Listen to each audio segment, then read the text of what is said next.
Hello everybody, welcome to Wakala Garage Daytona Coupe build series.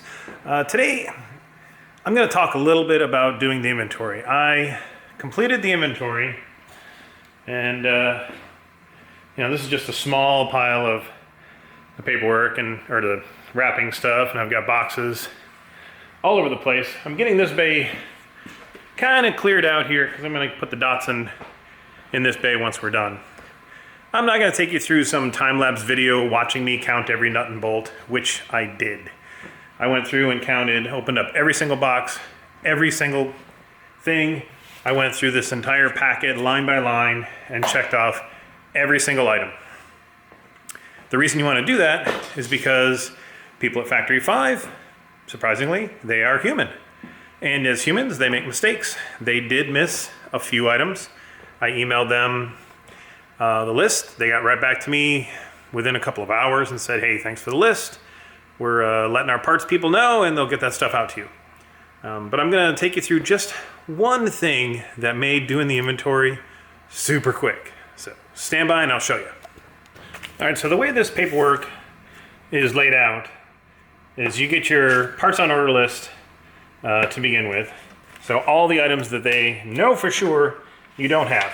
Now they created this list, but then they went back and actually updated because there were some items that they had on hand before my car shipped out. So they noted those items, saying it's with the kit. So then you go through, they've got the chassis and all the aluminum panels that were on the chassis. And then it's by box number. This is 1I, and you can see I've got 1I right here. And then what you do is you just go through, and the assembly manual was in there, I took it out, blah, blah, blah, right? And you check it off. If there's a 0 there, that means it's should be on the POL list. And if they checked it, it should be in there. And you can see every single item, Coney shocks, and you get like bolt, 1/2 inch, 13 by 2 3/4, right? So you can look up here, this highlighted line item is 15344. Sometimes, not every time, but sometimes that corresponds with a baggie, 15344. So you can go and say, all right, 15344, I should find in here everything in this list, except of course the one thing that has a 0.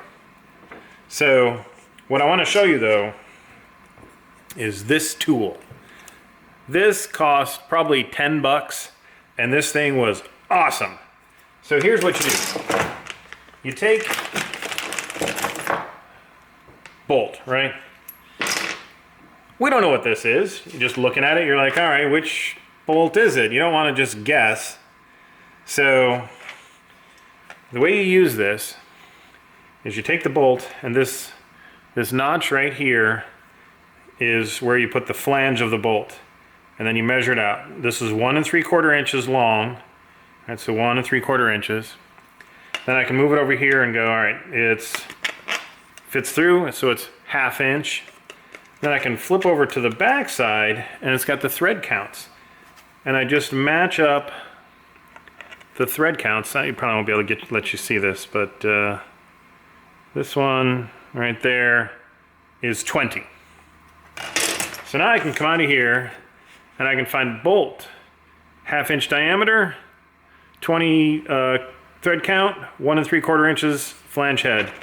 And there's 4 of those. So then I can go into this bag and find my 4 bolts, which of course I put my nylon, or actually these are just lock nuts on here. And the lock nuts, right? Lock nut, 1/2 inch, 20. So just to verify, I went ahead and screwed the lock nut onto the 20 thread count bolt. Done. So this little dude saved me so much time. Now mine was cheap, must have been, because it goes 1 2 4, then it goes 3 2 1. So I guess maybe you're supposed to count it from this side over, and it goes up to 4, but I was doing it from this side. I don't know.